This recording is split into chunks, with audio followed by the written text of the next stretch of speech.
إن الحمد لله نحمده ونستعينه ونستغفره ونعوذ بالله من شرور أنفسنا ومن سيئات أعمالنا من يهده الله فلا مضل له ومن يضلل فلا هادي له أشهد أن لا إله إلا الله وأشهد أن محمدا عبده ورسوله لا نبي ولا رسول بعده المبعوث رحمة للعالمين بشيرا ونذيرا وداعيا إلى الله بإذنه وسراجا منيرا اللهم صل على سيدنا محمد وعلى آل سيدنا محمد. قال الله تعالى في كتابه الكريم أعوذ بالله من الشيطان الرجيم بسم الله الرحمن الرحيم يا أيها الذين آمنوا اتقوا الله حق تقاته ولا تموتن إلا وأنتم مسلمون. وقال الله تعالى في آية أخرى يا أيها الذين آمنوا اتقوا الله وقولوا قولا سديدا يصلح لكم أعمالكم ويغفر لكم ذنوبكم ومن يطع الله ورسوله فقد فاز فوزا عظيما. عباد الله أوصيكم ونفسي بتقوى الله فقد فاز المتقون. Jamaah salat Jumat yang dicintai dan dimuliakan oleh Allah Subhanahu wa taala. Puji dan syukur kita aturkan hanya kepada Allah Subhanahu wa taala.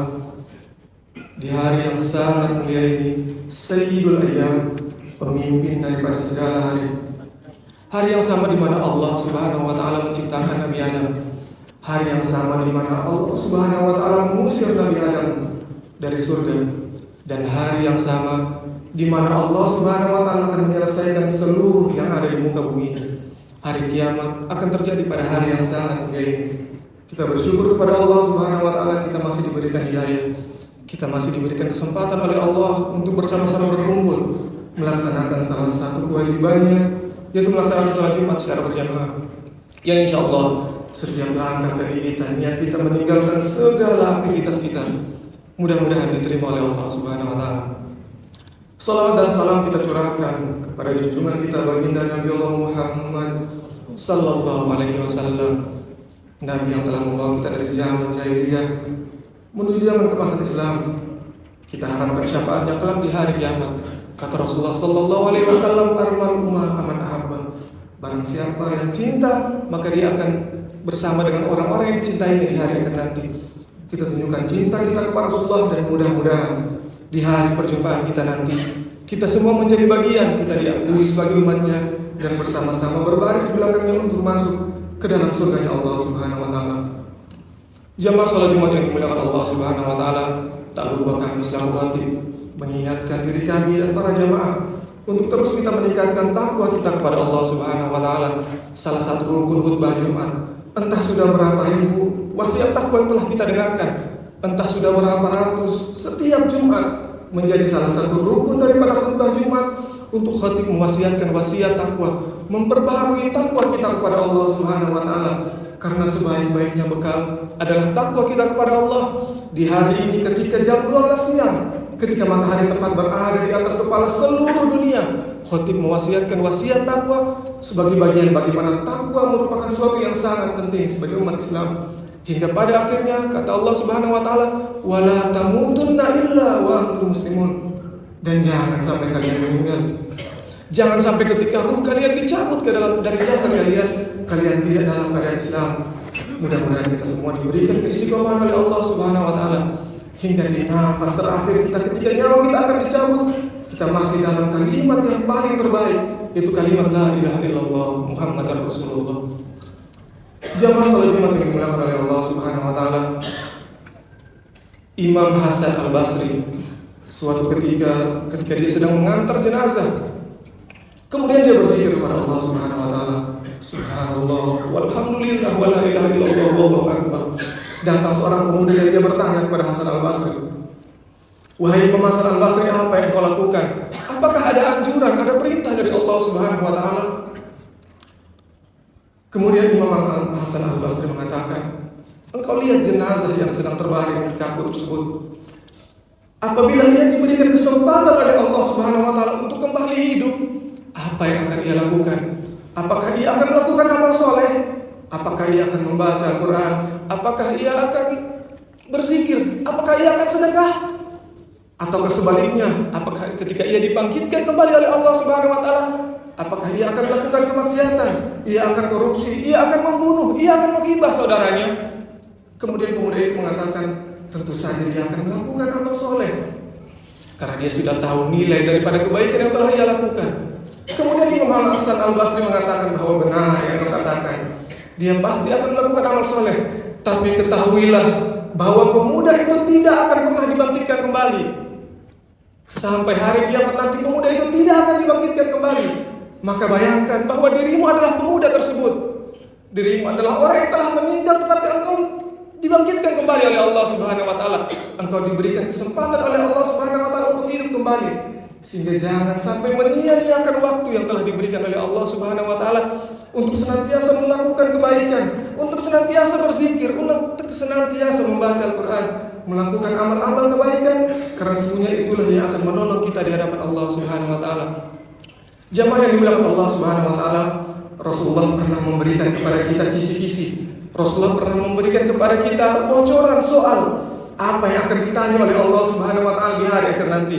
Rasulullah sallallahu alaihi wasallam bersabda, "La tazullu qaddama 'abdin yaumal qiyamati hatta yus'al." Bahwa tidak akan bergeser kaki kita di hadapan Allah Subhanahu wa taala kecuali kita akan ditanya oleh Allah Subhanahu wa taala. Apa pertanyaan dari Allah? Rasulullah telah memberikan sabda, Rasulullah telah memberikan kisi-kisi kepada kita. Karena Rasulullah terlalu sayang kepada kita, Rasulullah terlalu cinta kepada kita. Apa kata Rasulullah? An umrihi fima afnah. Tentang umur yang telah engkau dapatkan, apa yang engkau lakukan dengan umur tersebut. Pertanyaan pertama yang akan ditanya Allah di hari akhir nanti, tidak akan bergeser kaki kita di hadapan Allah kecuali kita akan ditanya tentang umur kita, tentang waktu. Bagaimana Allah Subhanahu wa taala bersumpah di dalam Al-Qur'an, yang sumpah ini bukan malaikat, yang sumpah ini bukan manusia, yang sumpah ini bukan nabi ataupun rasul. Allah Subhanahu wa taala bersumpah, wal asri innal insana lafi khusri illal ladzina amanu wa amilus solihati wa tawassaw bil haqq wa tawassaw bis sabr. Allah Subhanahu wa taala bersumpah menunjukkan begitu pentingnya waktu yang telah diberikan kepada kita. Jangan sampai ketika kita telah ditanya oleh Allah Subhanahu wa taala apa yang kau lakukan dengan umur yang telah Allah berikan kepadamu, maka kita apabila kita melakukan amal saleh, kita melakukan kebaikan, maka kita akan dengan bangga mengatakan kepada Allah, ya Allah, umur yang telah Engkau berikan kepadaku, aku lakukan dengan senantiasa beribadah kepadamu. Sehingga pertanyaan pertama yang akan ditanya oleh Allah Subhanahu wa taala, an umrihi fima afna. Umur yang telah Allah berikan kepadamu, untuk apa engkau gunakan umur tersebut? Kemudian yang kedua yang akan ditanya oleh Allah Subhanahu wa taala, wa ilmihi fima fa'al. Tentang ilmu yang telah engkau dapatkan, untuk apa engkau gunakan ilmu tersebut? Nabi Adam alaihissalam ketika diusir dari surga menuju ke bumi, apa yang diajarkan Allah Subhanahu wa taala pertama kali? Apa yang diberikan Allah Subhanahu wa taala yang pertama kalinya? Bukan harta, bukan kedudukan, tapi yang pertama kali Allah berikan adalah ilmu. Allah Subhanahu wa taala berfirman dalam surah Al-Baqarah ayat 31, "Wa 'allama Adam al-asma'a kullaha." Maka Allah akan memberikan ilmu kepada Adam, seluruh ilmu Allah berikan kepada Adam, menunjukkan begitu tinggi kedudukan ilmu di dalam Islam. Sehingga mari sama-sama ilmu yang telah kita dapatkan, ilmu yang kita berikan, yang telah kita dapatkan, yang telah kita pelajari, akan ditanya oleh Allah Subhanahu wa taala. Apakah ilmu yang kita gunakan adalah ilmu untuk kita lebih dekat dengan Allah Subhanahu wa taala? Apakah ilmu yang kita dapatkan membuat kita lebih cinta dengan Allah dan Rasul-Nya? Ataukah dengan ilmu yang kita punya membuat kita lebih jauh dengan Allah Subhanahu wa taala, membuat kita melakukan segala larangan-larangan yang dilarang oleh Allah Subhanahu wa taala? Sehingga pertanyaan kedua, bocoran soal dari Rasulullah sallallahu alaihi wasallam, wa ilmihi fima fa'al. Tentang ilmu yang engkau dapatkan, untuk apa engkau gunakan ilmu tersebut? Kemudian bocoran soal yang ketiga, kata Rasulullah sallallahu alaihi wasallam, wa an malihi aina tasabu wa fima anfaqu. Tentang harta yang engkau miliki, dari mana engkau dapatkan dan untuk apa engkau lakukan harta yang telah engkau dapatkan? Ketika bertanya tentang umur, Allah hanya mengatakan untuk apa umur yang engkau gunakan.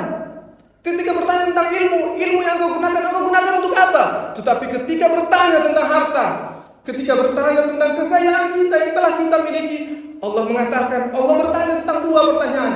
Dari mana engkau dapatkan harta tersebut? Apakah engkau dapatkan dengan cara-cara terbaik? Engkau dapatkan dengan cara-cara yang halal? Ataukah hartamu engkau dapatkan dengan cara-cara yang haram, cara-cara yang dilaknat oleh Allah Subhanahu wa taala? Dan kemudian untuk apa engkau sedekahkan? Untuk apa engkau infakkan harta-hartamu? Kepada siapa engkau berikan harta-hartamu? Tsumma latus'alunna yauma idzin 'anil na'im. Bahwa setiap nikmat yang telah engkau miliki akan ditanya oleh Allah Subhanahu wa taala. Jangankan nikmat-nikmat yang haram, nikmat yang halal yang telah engkau punya, mobil yang telah engkau dapatkan, rumah mewah yang telah engkau dapatkan, untuk apa engkau gunakan harta itu dan kepada siapa engkau infakkan harta itu? Sehingga mari bersama-sama saya mengajak diri saya dan para jamaah, kita maksimalkan harta yang kita miliki, titipan daripada Allah Subhanahu wa taala. Karena ketika Nabi Ismail dan Nabi Ibrahim alaihissalam selesai membangun Ka'bah, Allah mengatakan yang engkau lakukan itu sangat mulia, tetapi ada yang lebih mulia, yaitu engkau memberikan makanan kepada orang yang lapar, engkau memberikan makanan kepada orang yang membutuhkan di sekeliling rumahmu. Maka itu lebih baik daripada sholat ribuan rakaat di depan Ka'bah. Menunjukkan kepada kita bahwa harta yang kita miliki hanyalah titipan. Sehingga mari sama-sama ketika nanti kita ditanya oleh Allah Subhanahu wa taala, dari mana harta yang telah engkau miliki? Kita akan mengatakan kita mendapatkan harta dengan cara yang halal.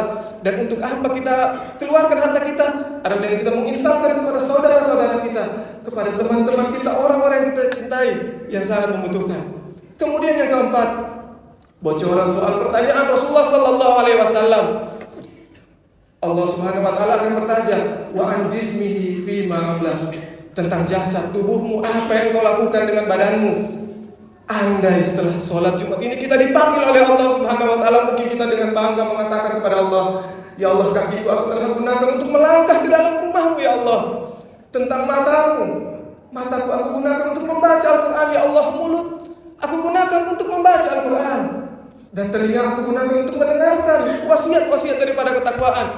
Aku telah mendengarkan khatib mewasiatkan wasiat-wasiat terbaik sebagai bekal kepada kita di hadapan Allah Subhanahu wa taala. Sehingga jangan sampai ketika nanti kita akan bertemu dengan Allah Subhanahu wa taala, ketika ditanya untuk apa umur kita, kita ditanya ilmu yang kita dapatkan kita lakukan untuk apa, ketika ditanya harta yang kita miliki kita gunakan untuk apa, dan tubuh yang kita punya kita gunakan untuk apa, kita bisa menjawabnya dengan sangat percaya diri kepada Allah Subhanahu wa taala bahwa kita telah melakukannya dengan di jalan Allah Subhanahu wa taala. Mudah-mudahan kita semua diberikan keistiqomahan oleh Allah Subhanahu wa taala hingga bisa menjawab pertanyaan-pertanyaan dari Allah Subhanahu wa taala. Amin ya rabbal alamin. Barakallahu wa lakum fil Qur'anil karim wa nafa'ani wa iyyakum bima fihi minal ayati wa dzikril hakim. Wa taqabbal minni wa minkum tilawatahu innahu huwal ghafurur rahim. Alhamdulillahilladzi arsala rasulahu bil huda wa dinil haqq liyudhhirahu 'alad dini kullihi wa kafaa billahi shahida. Asyhadu an la ilaha illallah wa asyhadu anna Muhammadan abduhu wa rasuluhu la nabiyya wa la rasula ba'da. Allahumma shalli ala sayyidina Muhammad wa ala ali sayyidina Muhammad. Qala Allah ta'ala fi kitabil karim, a'udzu billahi minasyaitonir rajim. Bismillahirrahmanirrahim. Ya ayyuhalladzina amanu taqullaha haqqa tuqatih wa la tamutunna illa wa antum muslimun. Wa qala Allah ta'ala fi ayatil ukhra, innallaha wa malaikatahu yusholluna 'alan nabi. Ya ayyuhalladzina amanu sallu 'alaihi wa sallimu taslima. Jamaah salat Jumat yang dimuliakan dan dicintai oleh Allah Subhanahu wa taala, di khutbah yang kedua ini, di waktu-waktu terbaik kita untuk kita berdoa kepada Allah Subhanahu wa taala, mari kita tundukkan wajah kita sejenak, kita berdoa kepada Allah Subhanahu wa taala. Kita doakan keluarga kita yang telah dipanggil oleh Allah Subhanahu wa taala, mudah-mudahan ditempatkan di tempat terbaik di sisi Allah Subhanahu wa taala. Keluarga kita yang kesempitan rezeki diberikan cobaan oleh Allah Subhanahu wa taala, mudah-mudahan Allah lapangkan rezekinya. Keluarga kita yang dalam keadaan sakit, entah terbaring di rumah atau terbaring di rumah sakit, mudah-mudahan dicabut penyakitnya oleh Allah Subhanahu wa taala. Kita doakan negara yang kita cintai menjadi negara yang baldatun thayyibatun wa rabbun ghafur.